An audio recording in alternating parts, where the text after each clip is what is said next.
Is James out there?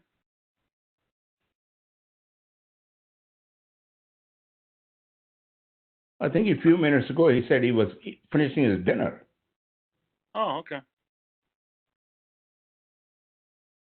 Early dinner.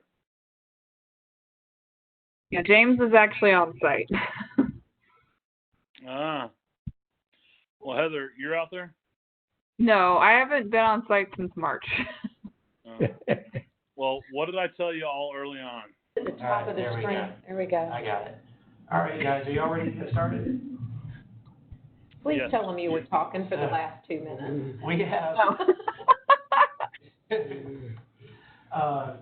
If we can, I've tried to mute everyone. Let's please make sure that we stay muted unless you do have something to say.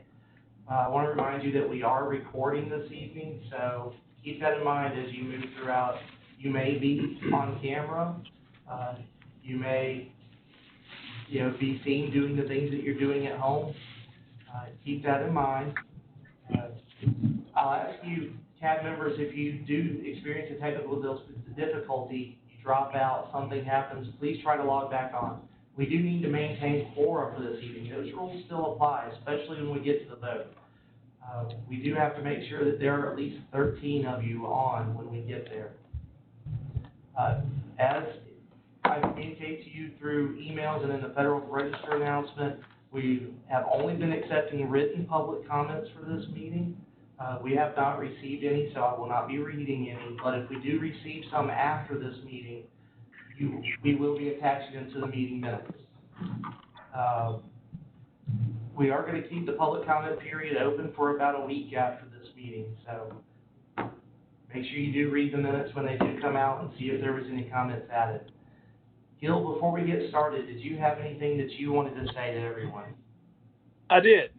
Well, first of all, James challenged me early on, and I told him that I was a big fan of the Tiger King, so he didn't think I could get the background for to be a Tiger King. So this has been my mission for about the last month to make sure Tiger King was represented in this meeting. I don't know if anyone has not seen the docuseries. However, if you haven't, just avoid it.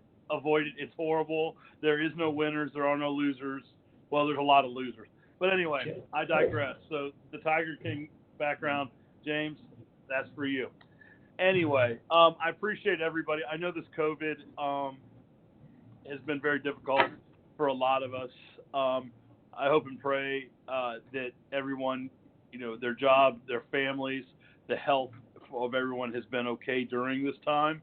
I know there's been a lot of stress for a lot of different reasons in our country since COVID's happened. The interesting thing, and I think Amy probably remembers, when we were doing the new membership orientation, we were getting a lot of information coming down about that time, and it's just been a whirlwind. So hopefully you've kept up with the emails. I know James and Heather have been very good about reaching out to the board, and I just hope everyone's healthy. I hope everyone's safe, and I hope everyone's come through with good mental health. That's the reason I'm joking around about the Tiger King thing right now. But today I'm going to ask that Greg step up. I spoke to Greg earlier in the day, and I'm going to ask that Greg run the meeting today. Today's a very big deal about the IPL letter. It's one of the things that, as I look back over the time of me being chair, that I've been very focused on. And it's, one way that we communicate to DOE outside of a recommendation, really the only way. And we really get our opportunity tonight to tell the DOE for the 2022 budget request what's the most important thing to us. James did a great job of sending out some information. I got, I don't know if you had a chance to read the Savannah Riverside Citizens Reuse Organization, or Community Reuse Organization. That was an interesting letter. I enjoyed reading that. But I just challenge all of us, and I challenge, Greg's up for the task. Let's stay on point today, and let's just keep it to 3 to 5 recommendations. But other than that, I'm probably going to take the Tiger King down so it's not a distraction. But I just thank y'all, and I look forward to having the meeting. Have a great one. Thanks, James. Thanks, Gil. I really appreciate that. In a few moments, John's going to begin his presentation. At the end of it, we'll be taking questions from the CAB. I just wanted to remind you, CAB members, please do hold all questions until the end of the presentation and try to keep them focused on the IPL or how the budget is structured. Please remember that the intent of this, for the end of this meeting, the whole thing that we're doing is to give you an idea, or for you to give the DOE an idea of what the public thinks the most important programs are. If you do have relevant questions about specific programs, a representative from each organization should be on the line so we can address those, but we do want to make sure that we stay focused on our purpose here today. John, if you'd like to get started. All right, that's a tough act to follow, Gil, but I'll do my best. My name is John Lopez. Most of you know me. I understand we have a few new CAB members here on the board. I want to welcome you to the CAB.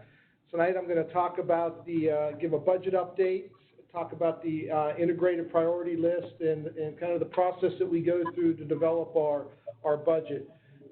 Currently we are working on our fiscal year 22 budget, but I'm going to give you an update of the budget process and then our planned scopes for 2021, and then solicit your input for fiscal year 22. So why are we here today? So like I said, I'm going to give you a slight overview of the budget and planning process that we go through. We're going to talk about the fiscal year 21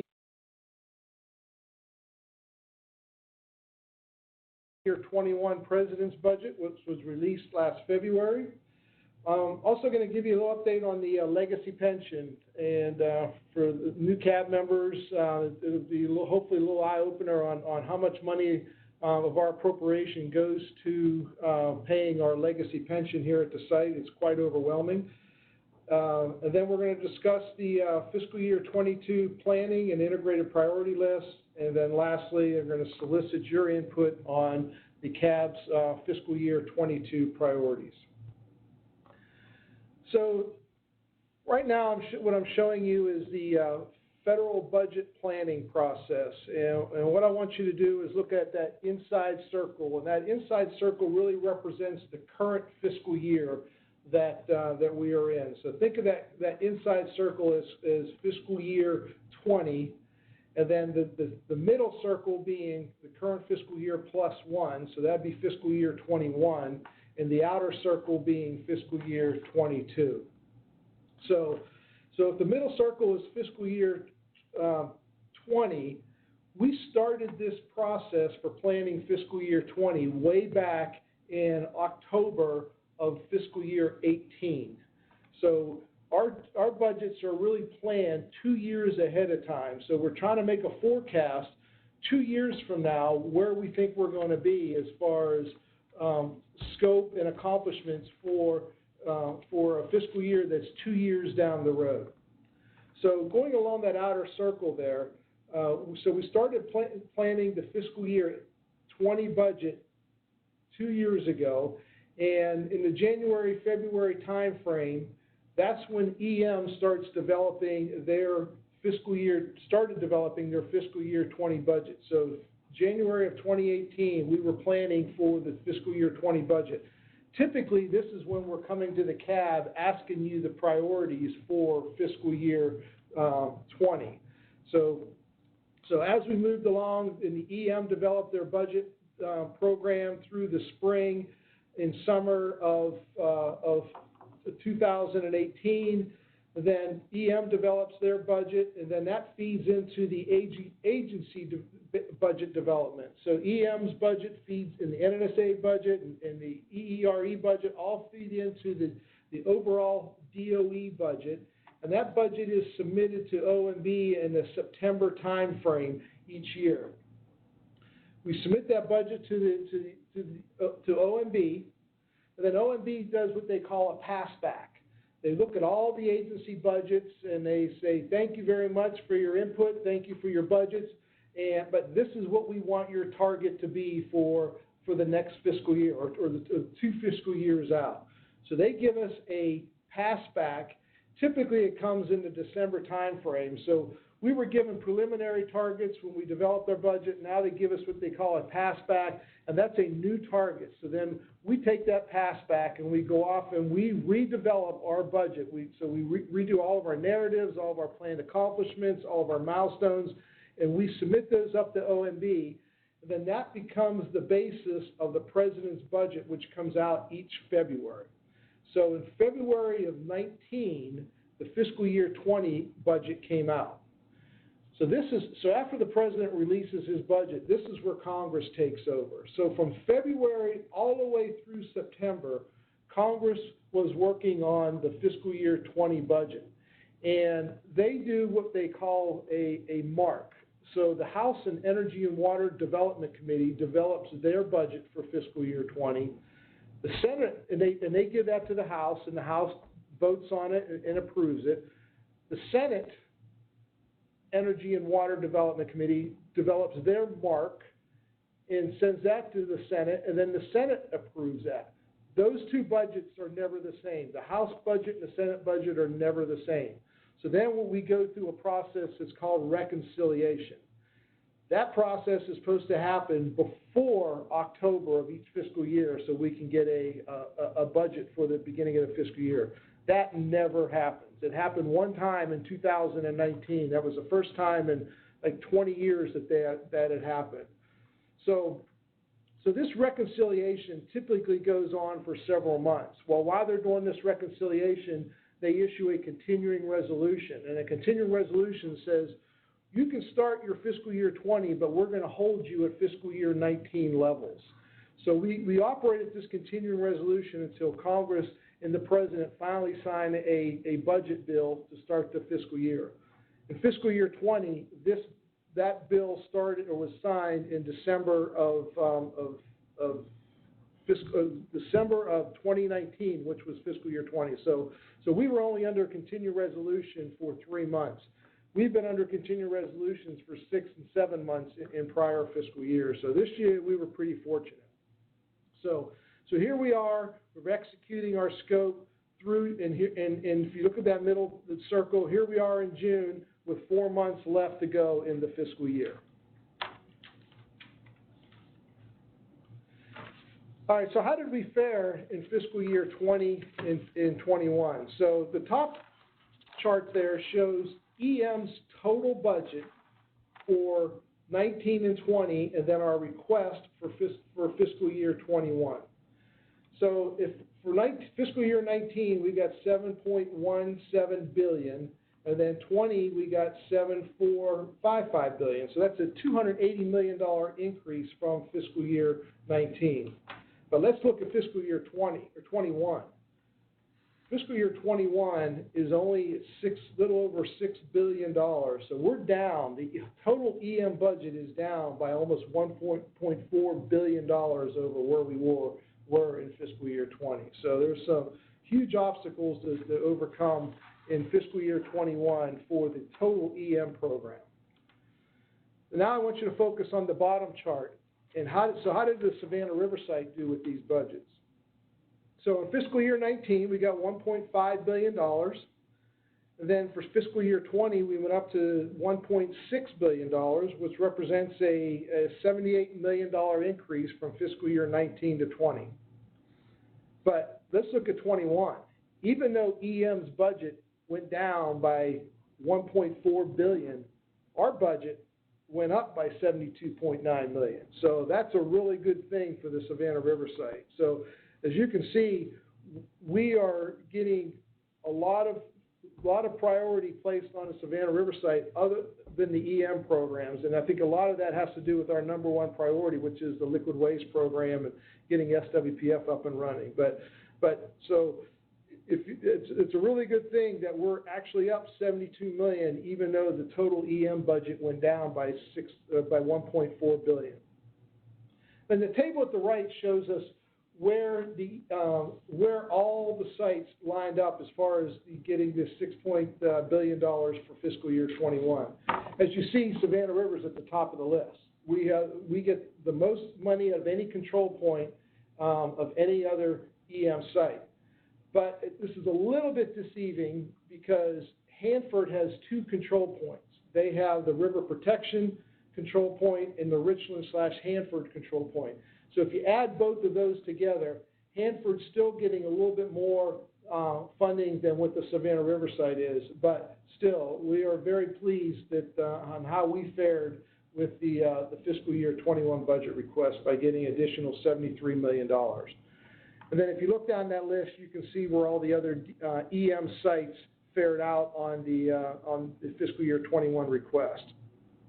So as you see, Hanford and Savannah River are the lion's share of EM's budget. So we make up over half, well over half of the EM's budget for the fiscal year. All right, the next slide shows how each PBS fared for 19, 20, and 21.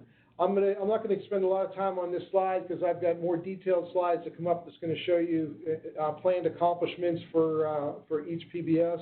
But still, if you look at the bottom line here, you can see how Savannah River site budget continues to go up from one year to the next.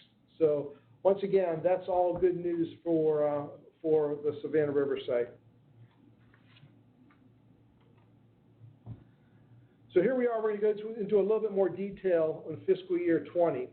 I've got a separate slide for the liquid waste program, and then all the other programs are on another slide, but I really wanted to emphasize the liquid waste program because this is our #1 priority for the site, and it is our biggest funding source for the EM program here at Savannah River. So I highlighted a couple numbers there. As you can see, the liquid waste program is at $900 million in fiscal year 20. So out of our $1.6 billion, $900 million of that is going to the liquid waste program, which is a $26 million increase over fiscal year 19. I've also highlighted the salt waste processing facility. Most of you are familiar with that facility. It's a big capital line item project. Over $2 billion been spent on that project. In fiscal year 19, we got $130 million for that project, and this year we're only getting $21 million. Well, you may ask, well, why is that funding for that going down? Well, it's going down because construction is complete, and we're getting ready to complete commissioning of that facility later on this summer. So once we go into commissioning of that facility, the operations of SWPF falls into that first line, that $820 million.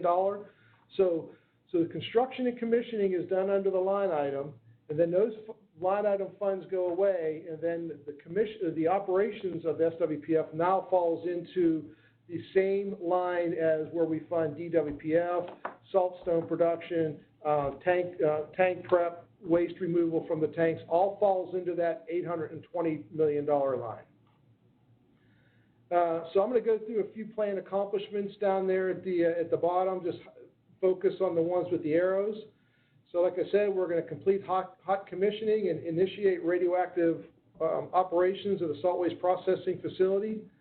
We're continuing to modify the 300 canister spaces in the glass waste storage building. So as you know, we're continuing to build or produce glass waste canisters. We need places to store them. We come up with the technology where we can store canisters one on top of another in our existing building. It's keeping us from having to build a new facility right now. So we're modifying some of those storage facilities or storage locations so we can stack 2 canisters on top of another. We're going to produce 80 to 100 canisters of vitrified waste in the DWPF facility. And then we're going to receive and process 300 gallons of H Canyon waste from processing spent nuclear fuel in H Canyon. Over there on the right, we're going to complete the SWPF CD4, which is project closeout. So we're going to close out the line item project, and we're going to begin hot operations later this summer. And then underneath that are the continued construction of the saltstone disposal units. I would like to note that, because we all know that what's happening with COVID, some of the planned progress for this year is slipping to next year because we did have a 2-month shutdown. So these were our planned accomplishments at the beginning of the fiscal year. However, some of these will be slipping, and we are evaluating the impacts of the COVID event as we speak. But we have brought most of the site back to work. We are continuing back with our operations, but it's going to be a slow, deliberative process to do that. The next slide represents the remaining PBSs for fiscal year 20. And once again, I want to highlight a few items on this page. So we got $728 million for the remainder of the site. So I've highlighted the nuclear materials PBS at $360 million. When I talked in that budget process, I talked about that markup process that the House and Senate go through, and then they go through reconciliation.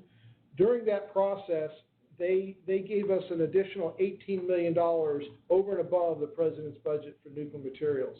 What that did is enabled us to stay at the fiscal year 19 levels in fiscal year 20. So we're able to maintain the same production goals in 20 as 19 with that plus up of $18 million. The other item that's highlighted there is $65 million for soil and water.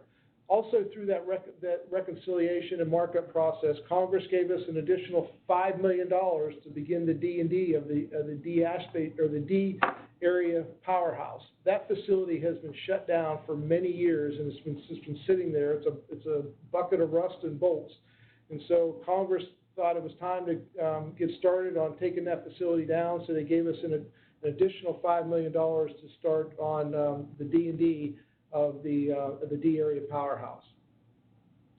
The next highlighted item I have there is $25 million for the Advanced Manufacturing Collaborative.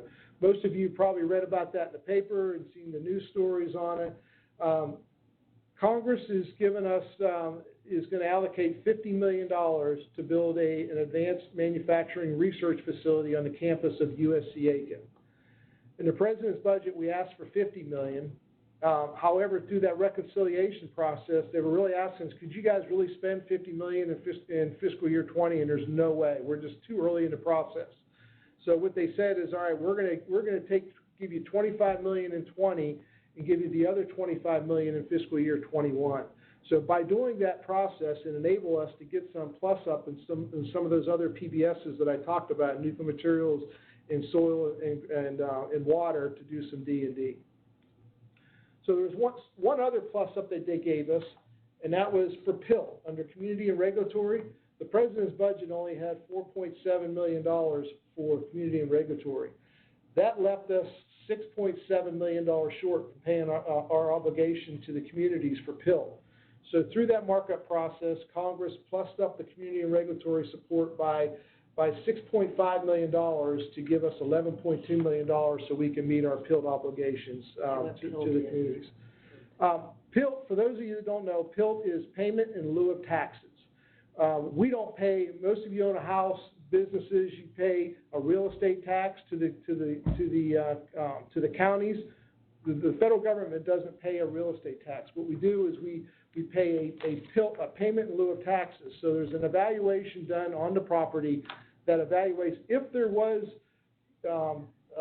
real estate here, if there were businesses here, how much would the county be receiving in taxes if they were paying real estate taxes. So that's why it's a payment in lieu of taxes. So we don't pay a real estate tax, but we pay this PIL, which replaces the real estate taxes that the counties would have been receiving if the Savannah River site wasn't here.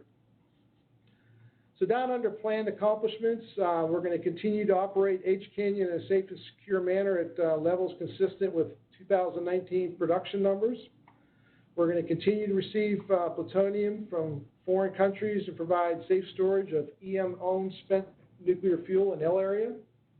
We're going to operate and maintain soil and groundwater remedial systems. We're going to accelerate the D&D of the powerhouse that I've already talked about.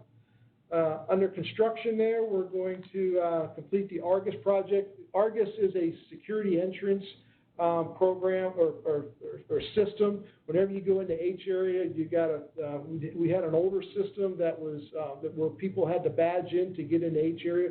We have since replaced that with the system called Argus, We're doing the exact same thing in L area, K area, and the Savannah River National Lab. So we have a line item project where we're replacing all these security entrance system called Argus to H, L, K, and the Savannah River National Lab.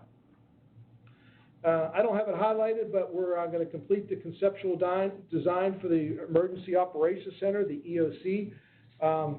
Some of you may have toured the current EOC. It's in the basement of our old admin facility. We need to get people out of there. We need to move into a new facility. So Congress has approved a line item project to build a new Emergency Operations Center. And then under construction, I should have had it listed, but I didn't, but I've already talked about it. That's the Advanced Manufacturing Collaborative. That's the other line item project that we're doing under construction. Over to the right there, under Community and Regulatory Support, I've already talked about how we're doing the payment in lieu of taxes. We're providing support to DHEC so they can do their oversight of the operations here at the site. It's really DHEC and EPA. We provide them money under the Community and Regulatory Support, PBS, to provide oversight to us. And then we provide support to the Site-Specific Advisory Board, which is the CAB. So all the operations of the CAB comes out of this PBS 100. All right, fiscal year 21.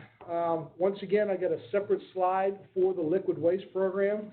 And look what I've highlighted there. That program is now a $1 billion a year program. So both DOE and Congress and the administration understand this is our highest priority, especially now that we have SWPF ready to start operating. So this program has been fully funded to get us where we need to be to get our production levels up for in SWPF and to build the saltstone disposal units. As we produce more salt through the salt waste processing facility, you have to have some place to put it. So those line items for SDU 7 and 8 and 9 are very important. You got to build those before you can process the salt. So this program is now a $1 billion a year program for liquid waste, which is our #1 priority. So some of the planned accomplishments, once again, we're going to modify an additional 300 canisters for double stacking. We're going to operate the DWPF, Defense Waste Processing Facility, to produce 200 to 220 canisters. And then we're going to continue to operate the salt waste processing facilities at a rate of up to 6 million gallons. When we're at optimal capacity, we hope to get to 9 million gallons a year out of SWPF. But in fiscal year 21, we're planning on operating at a 6 million gallon pace.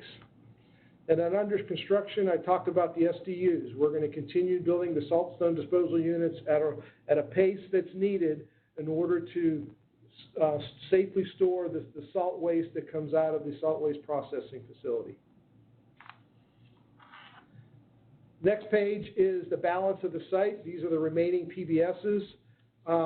This is what's in the President's budget. I've highlighted a couple items on there. This is where we have some challenges from the fiscal year 21 process that we are currently talking to the House and Senate committees about how to solve. So if you look at nuclear materials is 317. So they got 360 in fiscal year 20, and they're down to 317 in the President's budget. That's a $43 million cut in the nuclear materials program. So that's creating some challenges for us in fiscal year 20, but we're confident by working with the House and Senate, we're going to be able to resolve those issues, and we'll hopefully be able to get up to the same levels that we were in fiscal year 20.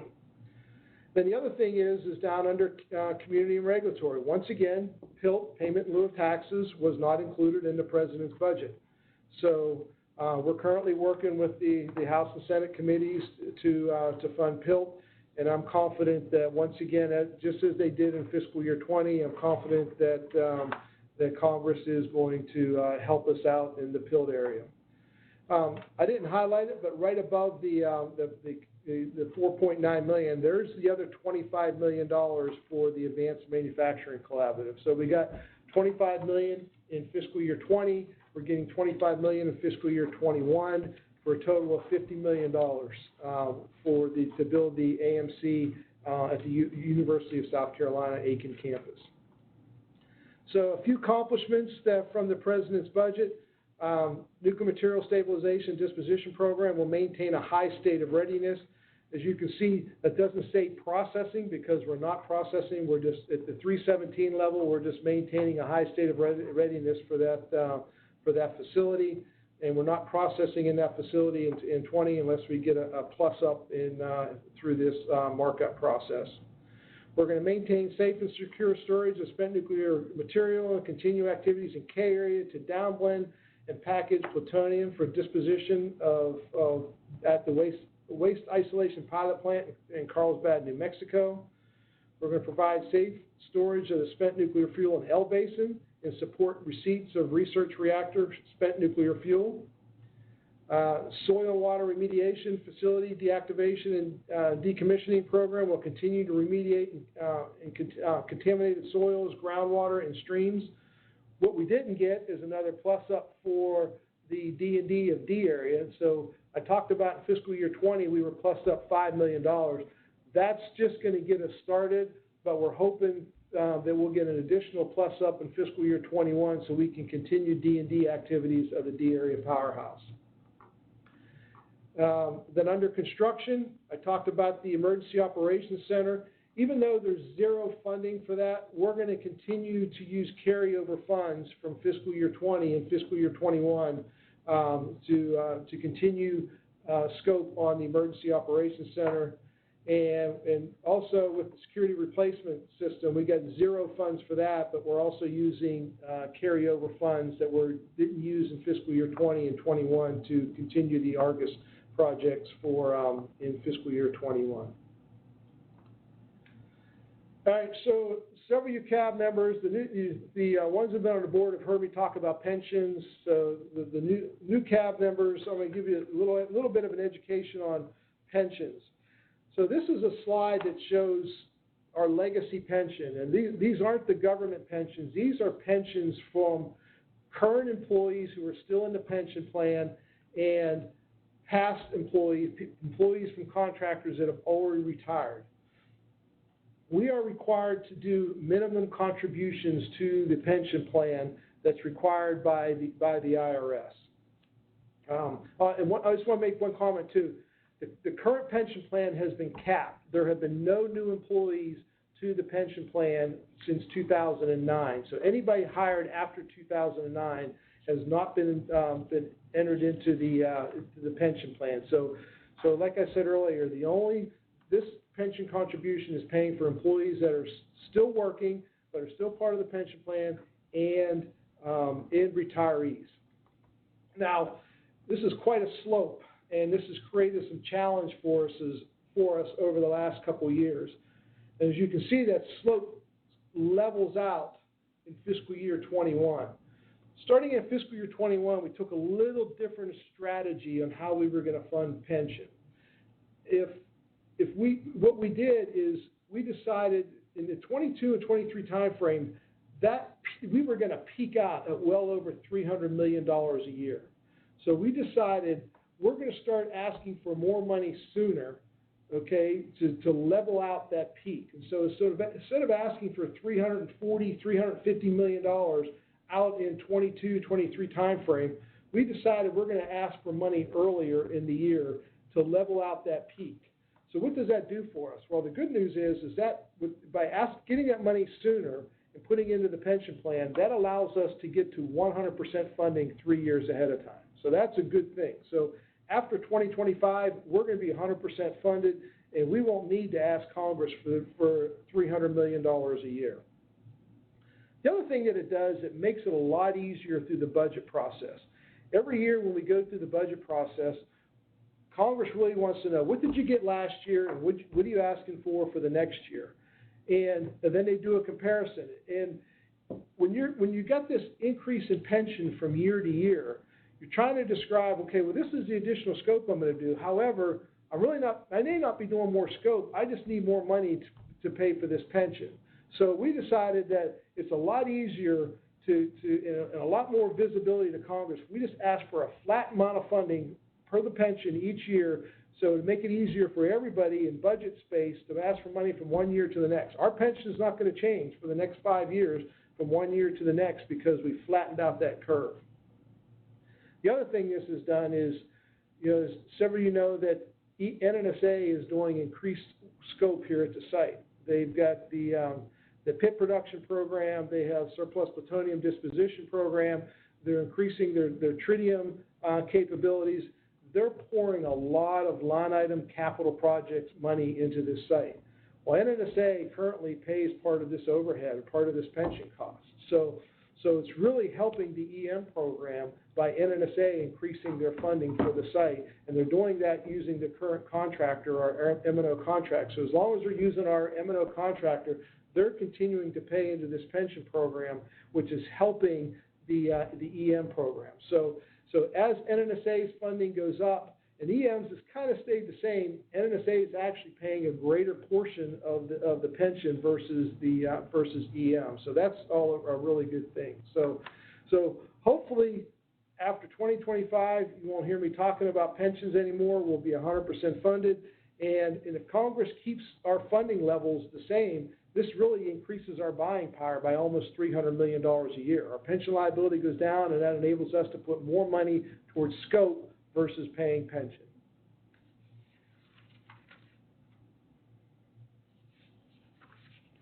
So next I want to talk about the integrated priority list process. Part of that process is we are required to solicit input from our stakeholders to provide you an opportunity to provide input to the sites, to provide your priorities and your activities as part of the budget development process. So we've already talked about we've already received input from SERSCRO, EPA, and DHEC, and then tonight we're here to ask for your input on what your priorities are for the fiscal year 22 budget. What do we do with that? As part of our process of developing our budget, we as a site, the senior managers at the site, look at your priorities from all of our stakeholders, and we consider those priorities when we're developing our budget. And then we also, Mike Budney presents his budget to his boss. He also communicates these priorities to his management, so DOE headquarters is aware of how the community feels about what we should be doing here at the site. So how do we get our money here at the site? So our money comes to us in buckets. So I talked about our $1.7 billion budgets. That's broken down into these 14 individual budgets. So we have PBSs there on the side, and then some of those PBSs have capital line item projects underneath them. So we have 14 mini budgets that we have to prepare when we submit our budget to headquarters, and which goes to OMB and to Congress. So we have people responsible. We have a PBS manager and a line item manager for every one of these budgets. And so when we get our targets from headquarters, we break that target down into these 14 categories, and then each PBS manager or line item manager, construction manager goes off and develops what their planned accomplishments and their scope is for that fiscal year for each one of these 14 buckets. We then further break those buckets down into 4 categories. There's a minimum safe operations category, there's operational support, there's cleanup activities, and then there's making progress activities. What this does is when EM starts pulling together the budgets and the priorities for the whole EM program, it gives them an idea of how much money is going to MinSafe, how much is going for cleanup, how much is going for making progress. So it's just another way to categorize our priorities for each PBS down at a lower level. So in more detail, our MinSafe activities are activities necessary to maintain facilities or systems in a state of operational readiness, which includes safeguard and security. Operational support are activities necessary to meet contractual and legal obligations.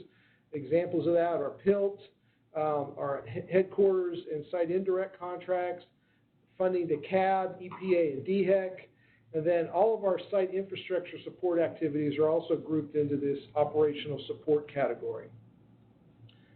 Then third, we have our cleanup activities to meet compliance milestones and commitments.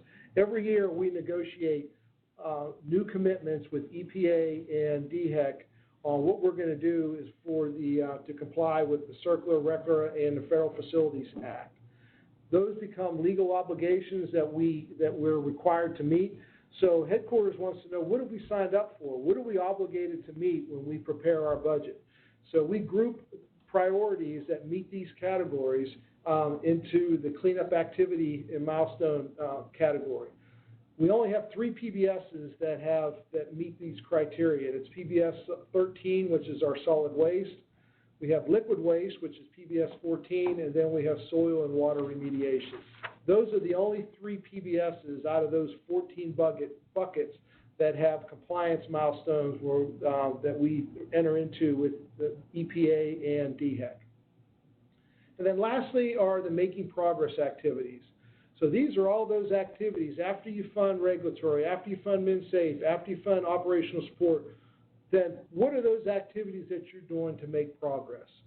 So PBSs that fall into here, you got PBS 11C. So when we process in the canyon, we have a separate category for processing waste or processing spent nuclear fuel through the canyon. That would become a making progress activity. When we do D&D of a facility that doesn't have a compliance milestone to it, that's a making progress activity. So anything we do over and above those regulatory commitments in MinSafe falls into this making progress category. So here's those buckets once again, and as you can see, every bucket doesn't include all 4 of those categories. You know, some of them, like PBS 42, only has 1 category, and a couple of them have all 4 categories, and the other ones just have 2 or 3 categories that fall into there. So, like I said, we roll up our IPL, which is several priorities. We roll them up to this level, which goes to headquarters. They have a big database where they collect all the integrated priority lists from all the sites, and then they group them all into these activities. And this is a good way for us to tell Congress and OMB how much we're spending on MinSafe, how much are we spending on regulatory, how much are we spending on making progress. So tonight, I'm here to request your priorities for the CAB. Does the CAB want to maintain the same priorities that they had for fiscal year 21 for fiscal year 22?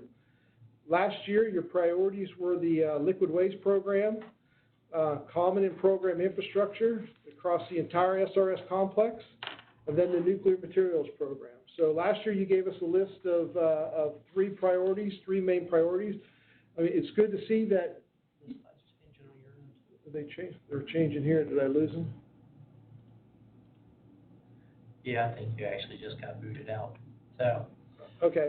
They can still hear you, and the CAB members have slides that we sent to them, so they can still follow along. Just let them know what slides you're on, Terry. All right, so I'm on slide 17, which is I think the next to the last slide. But the good news in all of this is that your priorities, EPA's priorities, DHEC's priorities, the CERSCRO's priorities, all have the liquid waste program as the #1 priority for the site. And as you can tell from our funding, you know, DOE also considers that our #1 priority. The next page, page 18, is, I don't know if you can see it on the screen, that's just your letter from last year that you submitted to us with your priorities. And then the last page is any questions. I'd be happy to answer any questions. And like James said, we have members from the programs on the phone, and if I can't answer them, they will help as well. All right, CAB members, do we have any questions from the board? James. Hey, Narendra, let's start. Can you hear me? Yes. Hi, John, thank you for the presentation. My question is, we haven't talked about any budget for SRNL. SRNL? Yeah. So SRNL, I talked about all those buckets of funding we get. SRNL does not have a separate funding bucket. They are paid for out of the indirect. So we have an indirect account for, they're kind of paid for 2 different ways. Their operations of the facility is paid for out of indirects. So we have probably $70 to $80 million that are in indirect count that gets spread over the whole entire budget here at the site. The good news with that is that even though it's SRNL's lab, NNSA is paying part of, and NNSA is using the lab, they're also paying into those indirects. So NNSA is continuing to pay for the operations and maintenance of SRNL because it's part of the indirect account. So anybody who uses SRNS as our contractor is paying into this indirect account, which is paying for SRNL. The other way SRNL gets funding is by the drink. So if PBS 11 wants SRNL to do some work for them, they'll issue a work order to SRNL to do a specific scope of work, and then there's a dollars associated with that. So those costs are then directly billed to the PBS that's requesting that work. So that's how SRNL gets funded. Then they also do work for outside customers. If they do work for Hanford, they do work for Portsmouth, they do work for Homeland Security. That's what we call is buy the drink. So they set up these work orders, and that money then comes in to fund the direct work for SRNL. Thank you. I have a simple question. You may not have to answer it, but it will be helpful for the community. How much is the NSA's budget so that we know total how much SRS is getting the money from Congress? They were about $600 million, and they're going up to almost $1 billion a year. Over $1 billion a year. So I'm not sure what their 21 request is, but I'm pretty sure in our planning we had them going to $900 million to $1 billion a year, where in the past they've been about $600 million a year. Thank you. It means the community is getting about $2 million. I'm sorry, Narendra, I was talking over you. It means that CSRA community is getting over $2 billion. Absolutely, yeah. If EM's getting 1.7 billion and then NSA is bringing in another billion, it's well over $2 billion. Thank you.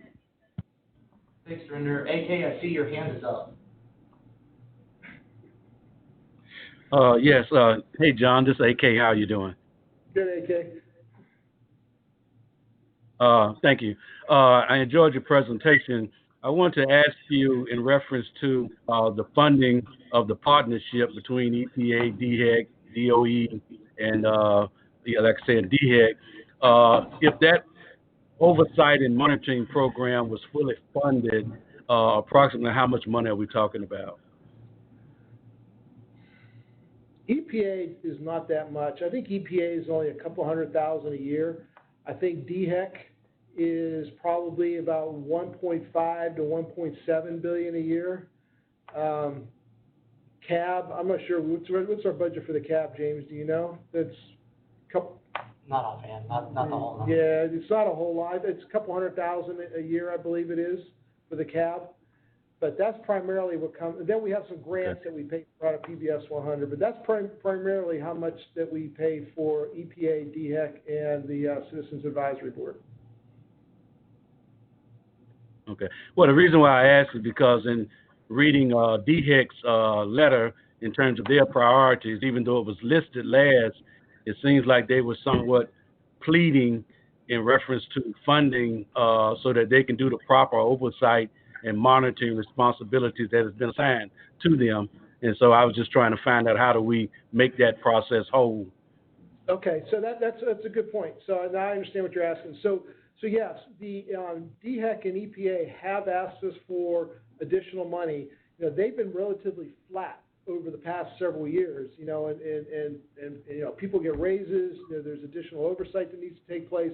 So we have asked for in that PBS additional funding to pay DHEC and EPA so they can do the proper oversight for the budget. So I believe in 21 the PBS, forget the PILT part of it, we have asked for additional funding for DHEC and PBS 100 in 21, and we're going to continue to do so in 22 as well.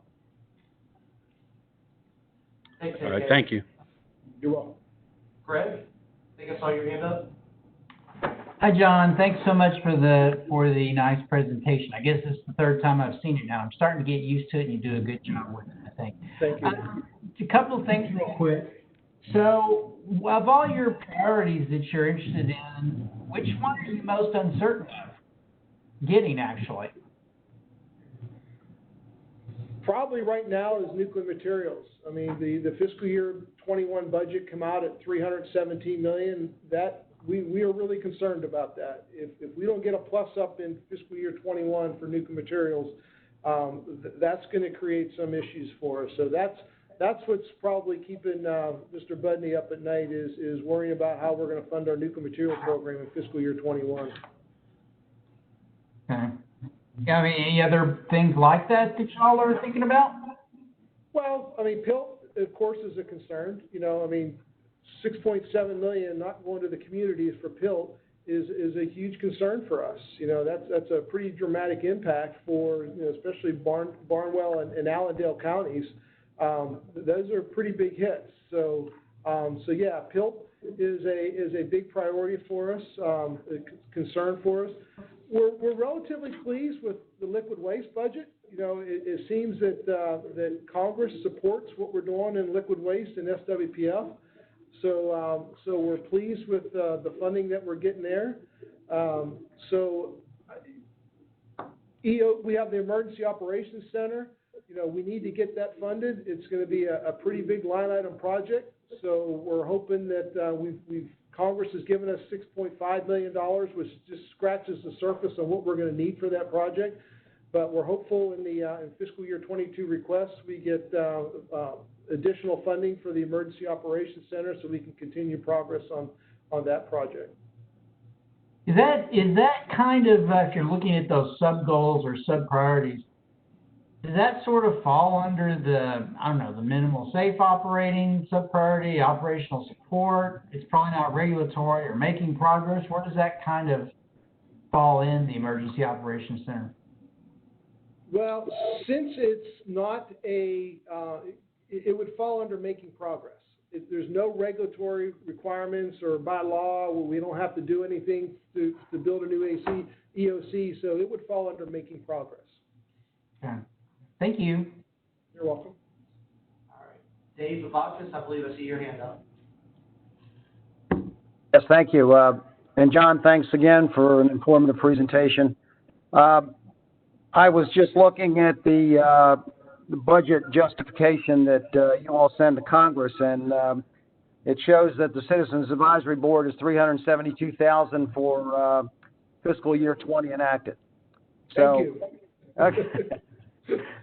Old habits die hard. I'm sorry, but hey, in the infrastructure bucket, John, with the enacted funding that you've gotten for fiscal year 20 and prior fiscal years, and what's in the fiscal year 21 request, and looking ahead even further, do you think that you have had and will have sufficient funds to maintain and operate the deteriorating facilities at SRS? I'm confident we can keep those facilities in a safe and secure manner with the money that we're getting. What we're not being able to do is keep ahead of the curve and taking care of infrastructure that we know is going to fail in the future. So we placed a lot of emphasis on our nuclear facilities and making sure that we're addressing the infrastructure for those projects. However, you know, it's a struggle. And, you know, and I talked about the 21 budget, you know, we're actually deferring fiscal year 20 scope for the infrastructure for nuclear materials to create carryover into next year to help us with that 317 budget that we're getting in 21. So we are deferring scope, critical infrastructure, I won't say critical, much needed infrastructure scope from this year into next year because of the uncertainty of the 21 budget. But there's no doubt we could always use more infrastructure money. And, you know, so much of our budget goes to the liquid waste program. A lot of our infrastructure is paid for out of indirects. Here's another area where in fiscal year 20, we're deferring some of our upgrades to some of our roads and roofs here at the site because of the uncertainty for 21. We're trying to create carryover from fiscal year 20 into 21 because of the nuclear materials budget. So we have deferred some of our planned indirect infrastructure scope that we were planning on doing this year. We're just not going to do it. We're not paving any roads this year just because we're trying to build some carryover into next fiscal year. Also, John, and when you were talking about Savannah River National Lab, I read, and I think Amy Boyette put out a press release on this, that there's going to be there's going to be an RFP, and if I'm classifying this correctly, discrete management and operations for contract for, and that a new team will be taking over for SRNL. Is that still going to fit and if I read the mission correctly, if I summarize the mission, the end state for the environmental management piece of SRS is remediation and then decommissioning of the site. So this standalone contract that there's going to be for SRNL, is SRNL and the Advanced Manufacturing Collaborative, are they still going to support the mission of SRS? Absolutely. Absolutely. Everybody recognizes the importance of SRNL. And remember, all we're doing is taking SRNL out of the existing contract and putting it into a new EM contract. So EM still owns that national lab. We still will prioritize the scope for Savannah River National Lab. So just because it's falling from one contract, we're pulling it out of one contract and putting it in another one. We are still going to determine what the priorities are for the Savannah River National Lab. Thank you. All right. Jim, let's go to you. Hi, John. Thanks for the information. Back to the pension funding. I noticed that if I read the graph correctly, things drop off to like 0 in 2027. Does that mean that there is no money required to fund pensions? And what happened to the pensioners that were drawing money out? That's absolutely right. We don't have to ask for any new funding to fund the pensions. And the reason why is because the pension fund will be 100% funded. So all this money is sitting in investments in order to pay the retirees. So the only money you need after the 27 time frame is a little bit of administrative money to actually administer the pension. But once we're 100% funded, the pension fund is completely funded, and I don't have to ask for additional money each year. Okay, so the assumption is that the earnings or the income that will come off of the investment that's been made will be sufficient to cover any pensioners' requirements. That's correct. And what they've done with the pension plan is they've taken a little bit more conservative approach to their investments. They're less dependent on the market fluctuations than they were in the past. Several years back, they made a decision that we're going to pull more money out of the market and more money into fixed securities. So the pension won't be just like a retiree does. When you get into retirement, you take your money out of the market and more into fixed securities, and the pension plan does the same thing. Okay, thank you. Gil could probably talk to that more than I could. Tom French, let's go to you. Hey, John. Hi, Tom. Thank you so much for your presentation. I always enjoy hearing the end of the financial year for the site. You always do a great job. And it sounds like things are really good for the future, and I'm really impressed. So thank you very much. You're welcome. All right. That was it? Yeah. All right. Cab members, any other questions from the board?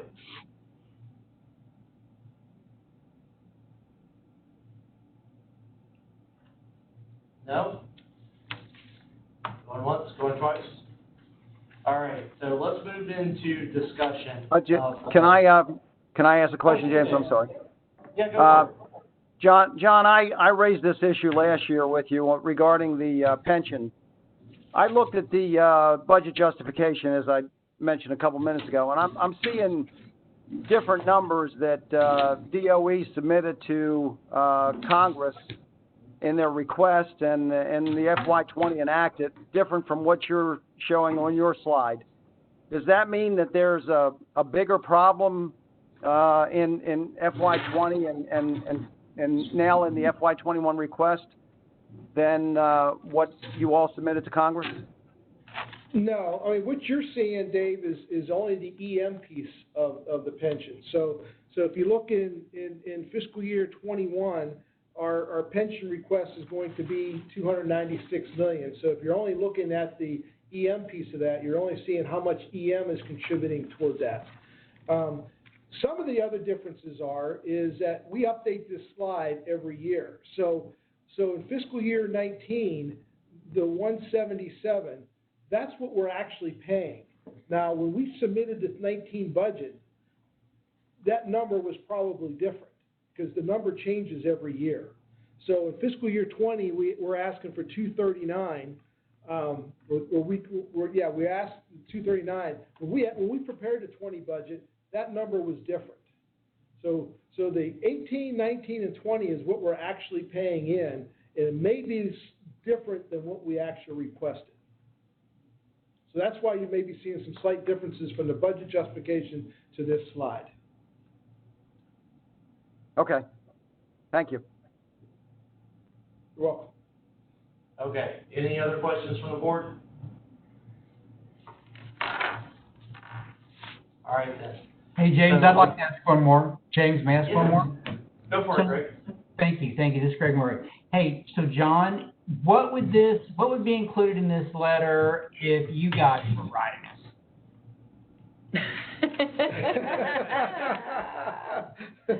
And we're kind of looking at 3 to 5 priorities, that sort of thing. Well, I mean, we've said it, there's nothing new here. I mean, liquid waste, everybody knows that's our number one priority. I mean, it's just, it goes without saying, you don't build a $2 billion facility and not operate it. So constructing liquid waste or funding liquid waste, operating that facility, and then funding the saltstone disposal units that's needed to deal with that waste, that's clearly the number one priority for this site. Okay, infrastructure. We got to address infrastructure. I mean, you guys have said it. You've known us. We've talked about this. We have to continue to request infrastructure funding at this site. It's an uphill battle because a lot of people think we're going out of business. Now that NNSA is increasing their missions here at the site, infrastructure at this site is a higher and higher priority. So, funding infrastructure is definitely a high priority for us. And then lastly is you had it in your priorities last year is the nuclear materials program.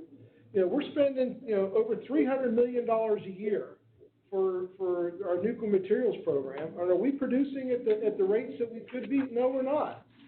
And it wouldn't take that much more money to fund or to operate the H Canyon and process more fuel so we can get that mission completed. So to me, those would be the priorities. So which is really consistent with what you said last year. It's liquid waste, infrastructure, nuclear materials. Okay, thank you. Appreciate it. I'd love to say D&D. I mean, we have facilities at this site that we could go and tackle. We have over 300 facilities here that have been excess that are waiting for D&D. But we just don't have the luxury of funding that program until we get done with liquid waste. And, and then we talked about this, PIL. Everybody understands PIL is a priority for DOE. We request it. We make sure Congress knows that that's a priority as well. Got it. Thank you, sir. You're welcome. All right. One last chance for questions, folks. Yeah, this is Jim Giel. I have a question for you. To follow on, John, as far as D&D is concerned, 235F building, decommissioning and closing of that, how much money is needed there? Is that a big enough item that it's going to get pushed aside a little bit, or? Well, we don't know, but that's probably an $80 to $100 million project. That's probably on the high side, but that's the problem. It's such a big number, it's hard to fund. And once you get started on that project, you have to finish it.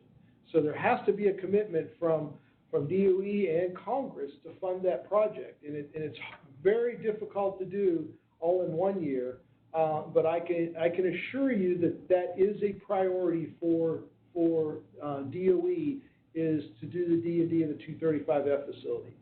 The challenge is just where are we going to get the funding to do it? Would it help if the cab was making that one of the items on the IPO? Absolutely. Thank you. All right. So with that, James, do I have a chance to ask another question? sure, let's go for it, Roger. Hey, John, what is the status of the RFP for liquid waste? Contract renewal? Contract renewal has no impact on the IPL, so we're not going to do that right now. It's just for Hold information. that question. Hold We that did just question. publish a notice of intent You just published a notice of intent to extend to extend that. their contract. But I promise that'll be something that we can come back to once we do, once we hold a regular meeting and get everything back in.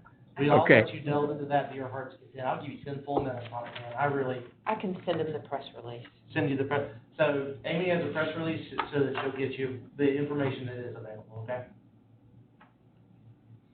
So with that, for real this time, I'm gonna pull up the letter. And this is what you guys sent last year. All I've done is made a few little changes here and there in terms of dates. So at the top it says June 15th instead of May, whatever, and instead of FY21, it now says FY22.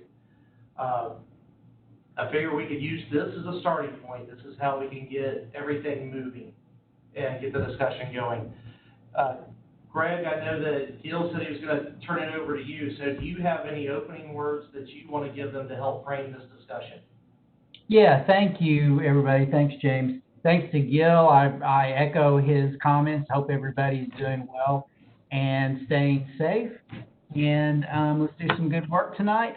I guess just to remind us what we're doing is communicating to our friends at DOE, SRF, our priorities for their activities. I look back at the last several years to kind of see the things. I went back to 17 or fiscal year 17 or 18. They look pretty consistent from year to year. So, and if you notice, it seems like John mentioned several things that are very consistent with what we did last year. So I guess we have that as a starting point, although there might, of course, be some interest in adding things to it, taking things off, moving things around, that sort of stuff, that sort of thing. So I guess from that perspective, we should just open the floor and let people make some suggestions and go from there. All right, folks, who wants to start?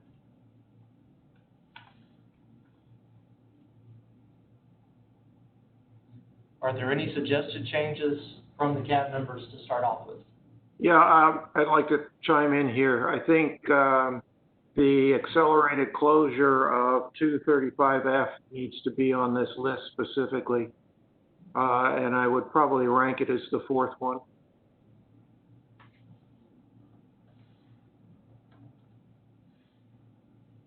Like that? Yep, that's good. Yeah. Just need a 4 in front of that.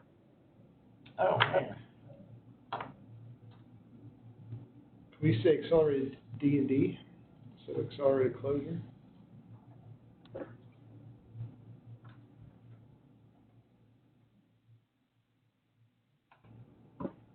Oh, man, I'm so proud I could spell both of those the first time. Any other comments from the board members? This is Dave Vavakis. I agree with keeping liquid waste program as number one, but I would rephrase that since SWPF, there's no funding requested in FY21 or 22. Should we just change that? Because really what the emphasis is on now is the getting the saltstone disposal units built, and can you maybe either hyphenate that or just replace liquid waste program with saltstone disposal units, or does everyone feel that's appropriate, or do people have other ideas? This is Dan. I like the mention of the SDUs because they obviously need to keep pace with the rest of the operations. Any other comments? Hey, James, this is Greg. I based on John's comments, I might switch nuclear materials and infrastructure, make nuclear materials 2 and infrastructure 3. He did note that he thought they could get that worked out, but we certainly, given the nature of that program, we certainly want to make sure that does get worked out. So I would suggest we switch those. Does anybody have any strong feelings with not doing that? Okay.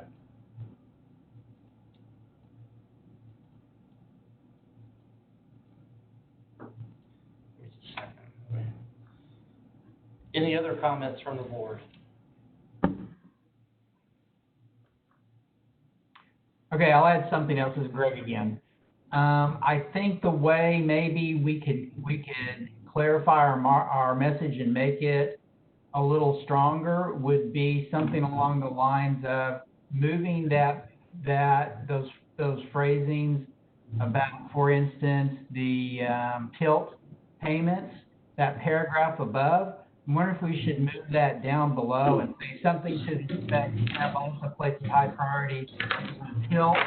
And and I don't know if people want to keep 235F as a fourth numbered priority, or if they want to add that to the list of other things we place a high priority on.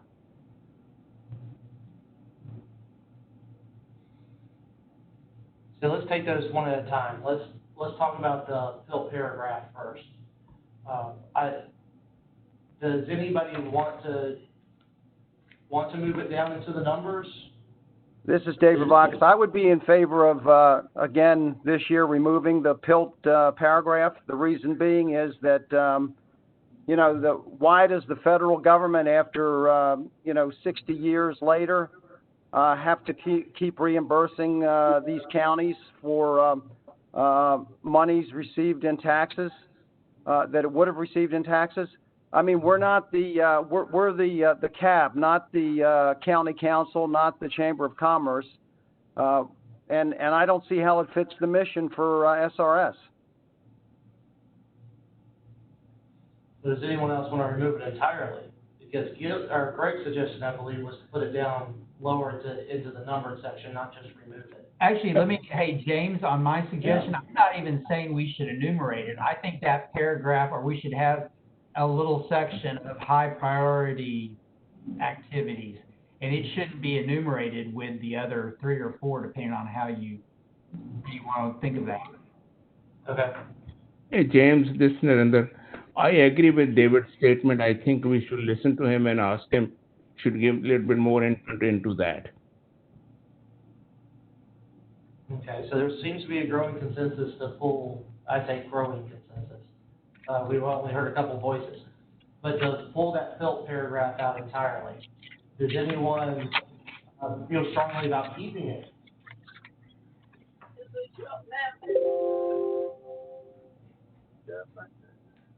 Cab member. Yeah, this is Jim Gill. I would be in favor of keeping it. I think it's an issue that goes constantly to the reconciliation process, and a little support from us as representatives of the communities that are affected by this is probably appropriate. We can keep it separated from the more specific items, which are 1, 2, 3, and 4, but I think we need to make the statement. Any other cab members want to support keeping this in? I would support keeping the wording, but as suggested earlier, not to have it enumerated with the rest of the list.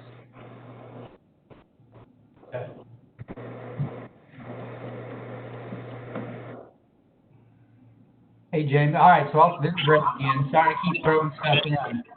I think one thing that possibly we're not completely accounting for is $2 billion worth of economic activity SRS throws off to the community. It's doubtful in my mind that if we weren't here, or not we, if SRS weren't there, that they would have activities that would throw that much money out into the community. So I think that is an offset, although I'm kind of to a degree ambivalent about the PILT issue, because I've run into that with other local government dealings before. That is some comment in regard of supporting removing that or emphasizing it. Okay. So what do we want to do, folks? We throw a little bit back and forth. Do we want to remove it? Can we take a vote?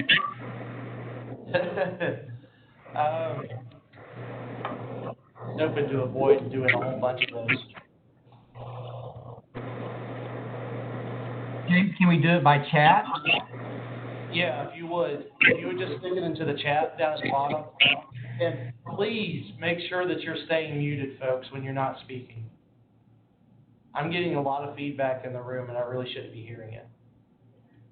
James, do you want us to send our notes to you or to everybody?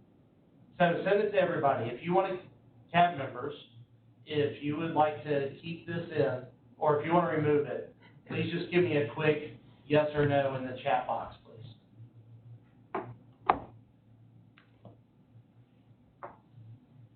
What do you want to do? Thanks, Jerry. Thanks, Bobby. Okay. Thanks, Greg.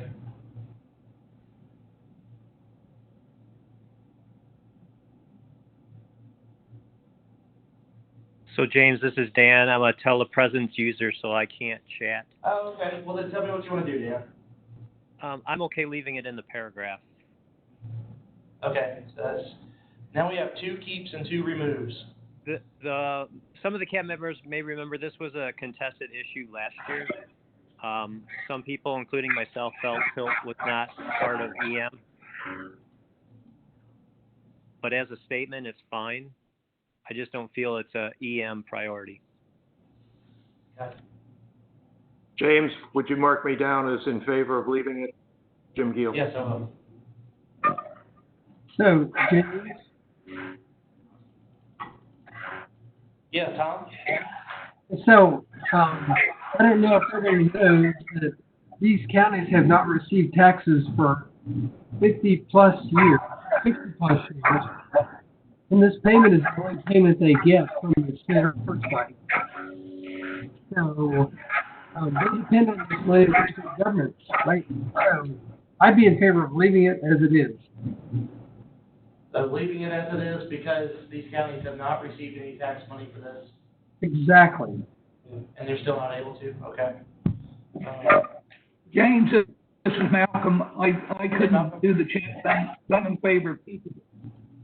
It's something that DOE had noted it get pulled out of some of their budget issues anyway, if it's not funded completely. So I see no harm in keeping it in, let's put it that way. But I have one other question. I'm sorry. After this, like one more question. Now go ahead, Malcolm. Let's go ahead and knock it down. Because I'm still looking at how. Yeah, I had a question on the accelerated deactivation and decommissioning of 235F. Do you want to take that now, or do you want to wait until this issue's over? Let's hear what it is. Yeah, what is it? It has to do with pretty much everything that we're doing here, and this is my first time doing this, so I'm not in left field on this, but I assume all of this is driven by some kind of risk assessment, where we understand what the risks are, and they've been quantitized the best that you can quantify them. And we make judgments with regard to risk assessment. And so I assume that decommissioning of 235F is super high on the list in some kind of risk assessment that shows that it warrants being specifically called out. But I I keep asking about risk assessments and I don't respond. So, Maxine, I think you're online. Real briefly, the elevator pitch version of risk assessments for 235F. Can you help us out with that?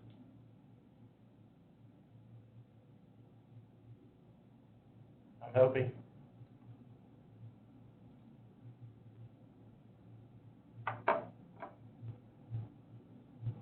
All right. So I know that there has been work done on that. Oh, go ahead. Maxine? Are they asking me a question? Yes, I'm sorry. Real quick, can you give us the elevator pitch version of 235F and risk assessments? So, every program we have to do risk assessments, and we go through and we evaluate what are our risks. We categorize them as high. We look at it from the impact to the program, terms of schedule and money. We look at it as an impact to dose, things like that. So we do risk assessments on all of our programs. And sometimes those are taken and put into Monte Carlo systems so that you get a more computerized model of every risk assessment.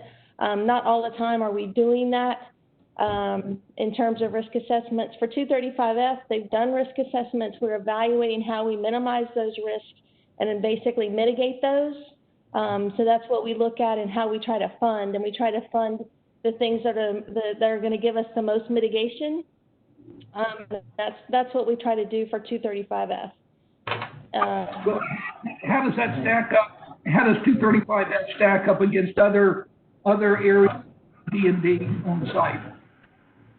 So I think there's not a integrated risk assessment that's done for every program, and integrating all of the risks from each program together. We do it independently within each of the programs. So like when we look at H Canyon's risks are looked at and prioritized. Out basins are looked at and prioritized. 235 is prioritized in its own area, so it's not integrated among the site facilities. Activation decommission of 235F versus something else. I mean, why did we call this out? Is this higher in risk assessment in a risk probabilistic risk category than everything else, and so we call it out? That's just kind of a simple question. So it goes back to the priorities that we have to set our budgets to, which is the community regulatory requirements. If those get top priority, MinSafe is the top priority funded category, and then you go into your regulatory drivers, and then you go into making progress. And the D&D of 235F would fall into making progress. This is minimizing risk. Malcolm, hang on just a second. Maxine, if I recall, Malcolm joined the board in May of last year, which means he missed your whole big presentation, sets of presentations on 235F in March. So we need a real big brief telling of what 235F is and why you care that you want to tear it down. Okay, so it was one of our plutonium processing facilities, but it was PU-238, which is much more toxic than the PU-239 that we normally deal with. We actually went in and we removed as much of the material at risk as we possibly could, taking and containerizing that and packaging it for disposition. So we have minimized the amount of material that was available to be released in an accident. We've done that activity already. That's where the Defense Board had given us a recommendation on, so we've done that work. We'd like to continue to take that facility down to a D&D state so we minimize the cost of our surveillance and maintenance. Because whenever we have a facility that has nuclear material in it or had nuclear material in it, we're still responsible for ensuring that that facility is safe and is not releasing anything into the environment. So if we can D&D it and get it to a state where there's no more concern for that, it eliminates the surveillance and maintenance costs that we have to spend every year. Does that help out? It does, but again, it's in an abstract construct. In other words, it's not relative to other potential projects. A, B, in order to really do this, you need to get off, don't you? So WIP's got to be open. So we should be focusing in some fashion of talking about getting WIP open and accelerating the WIP. Be able to take the materials that are currently on site off site.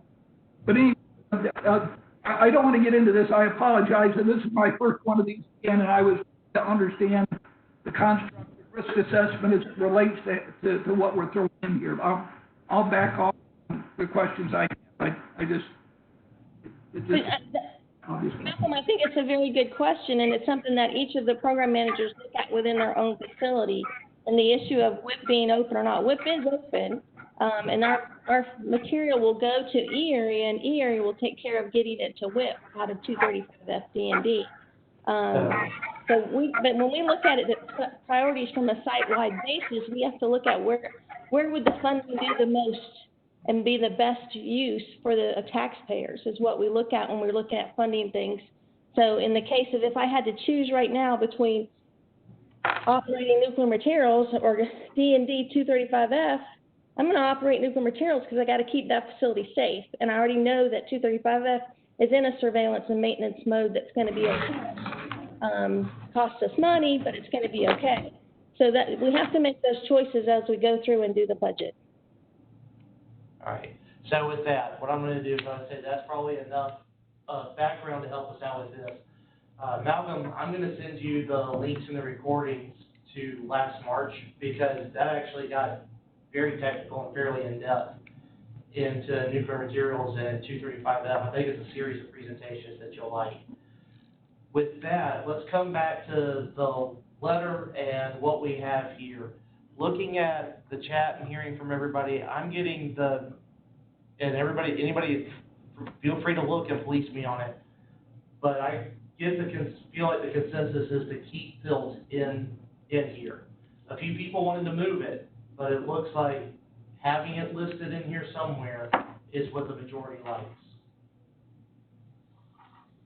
Any comments about something else? Any other issues that we need to bring up, CAB members? Let's bring those up now.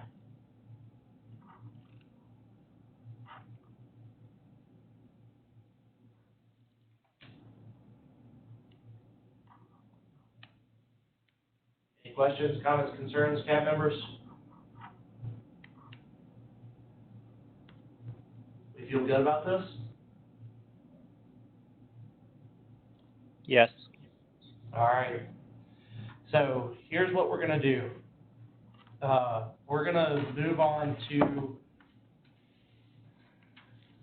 if there's no other questions or comments from the board about adjusting this letter, it may be time to vote on this. Folks, are there, with that, I think here's what we'll do.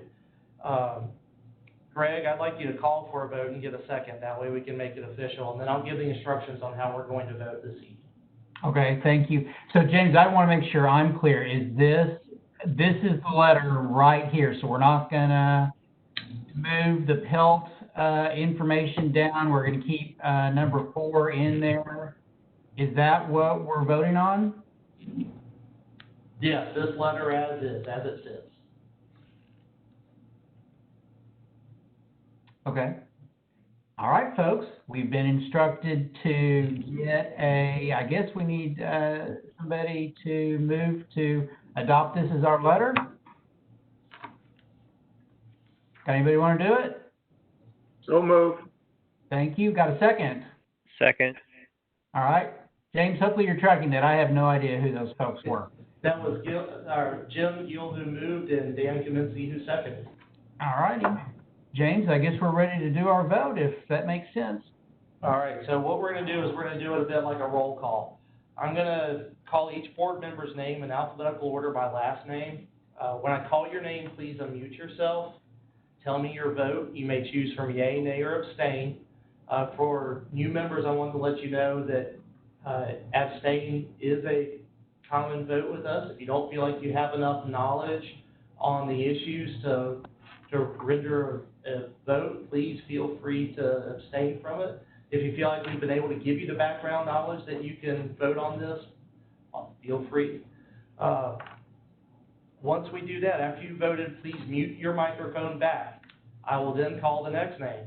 Amy and I each have a tally sheet. It looks just like this. Once the vote is concluded, Amy, as her role in the DDFO, is going to look at each one of these and verify that we have recorded them identically, and she'll certify the vote. No absentee votes have been accepted. I want to make sure that we all know this. It's because until this evening, no letter existed for anyone to cast an absentee vote on. So all votes must be made during this meeting. Are there any questions, folks, about voting? All right, let's move on. Gil, I know you had to hop off for a second. Have you been able to come back to vote? We'll circle back around. Julia? Yay. Phyllis? Yay. Carlos?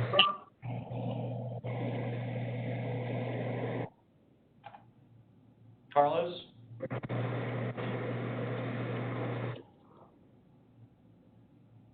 Okay.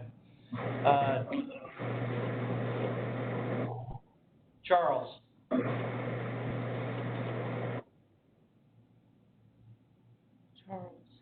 Charles?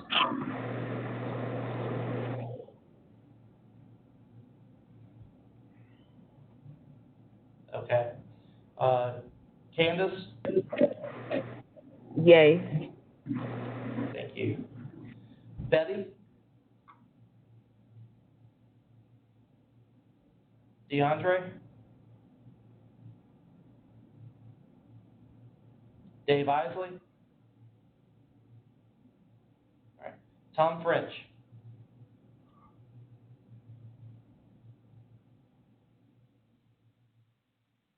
We didn't lose them, did we? I hope not. Oh, Tom is gone. Thomas Gardner? Jim Gill? Yay. AK? Yay. Unfortunately, I missed the entire discussion. I wanted to add something, but I guess it's too late. Yeah, I think so.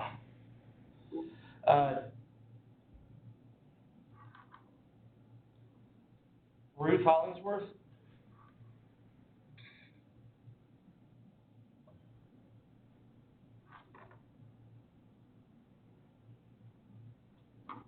Ruth?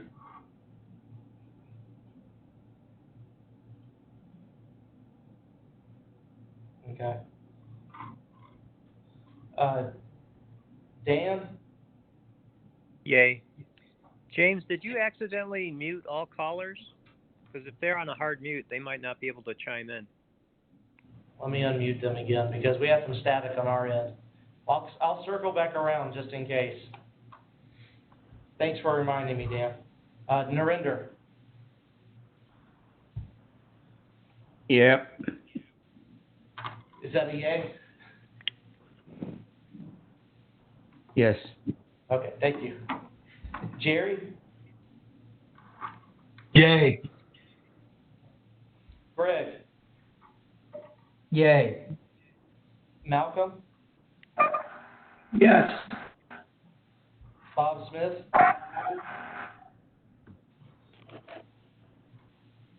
Carl Steen?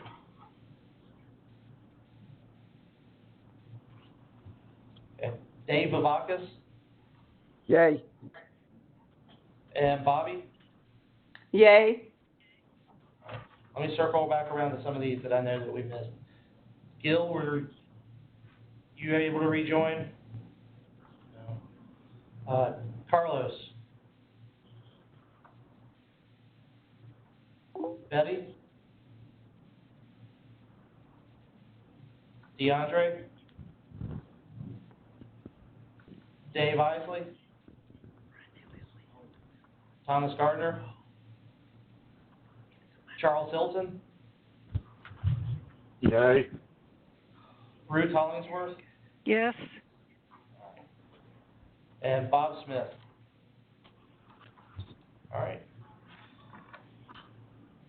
Well, it's unanimous of everyone who voted.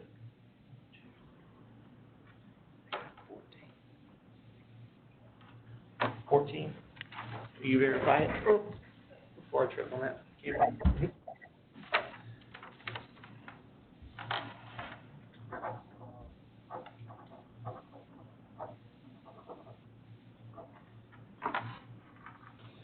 Give it just a second so that Amy can verify that I wrote down everything correctly and we can have our final count. Just bear with us.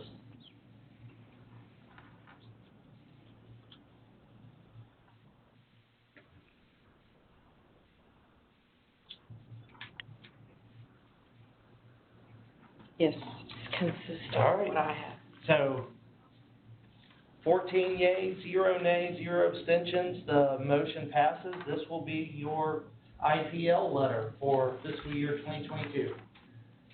Greg, any closing words before we end the meeting?